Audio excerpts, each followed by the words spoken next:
Merci, Monsieur le Président, chers collègues. Je remercie le rapporteur de ce texte sur un revenu de citoyenneté de base. Je partage avec lui le constat d'une croissance inacceptable des inégalités de revenus, mais aussi des conditions sociales. Dans le monde, l'année dernière, les 1% les plus riches se sont accaparés 82% de la richesse créée, alors que les 50% les plus pauvres n'ont bénéficié d'aucune augmentation de revenus. Cet aspect de la mondialisation n'est pas acceptable. Elle l'est d'autant moins en Europe, qui a fait de la prospérité, mais aussi de la solidarité, les conditions de la paix entre ces nations. Cette situation n'est pas acceptable non plus, car parmi les plus fragiles, elle frappe des enfants qui voient leurs chances d'éducation et de promotion sociale s'évaporer dans la pauvreté de leur foyer.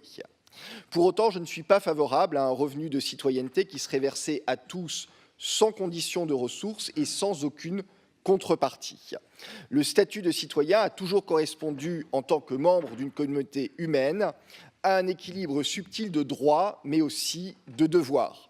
Il ne peut donc, à mon sens, y avoir versement d'un revenu permanent sans aucune contrepartie.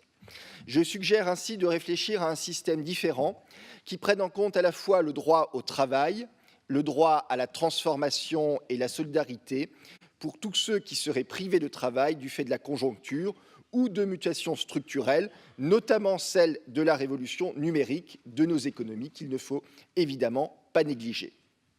Ainsi, si un salaire minimum pourrait être garanti à tous, notamment ceux privés d'emploi, ce salaire ne pourrait être versé que si la personne consent à suivre une formation capable d'adapter ses compétences aux besoins du marché du travail ou, en l'absence de formation, à réaliser quelques heures de travail d'utilité sociale au bénéfice de la société, garder des enfants à la cantine ou après la classe, s'occuper de personnes âgées dépendantes.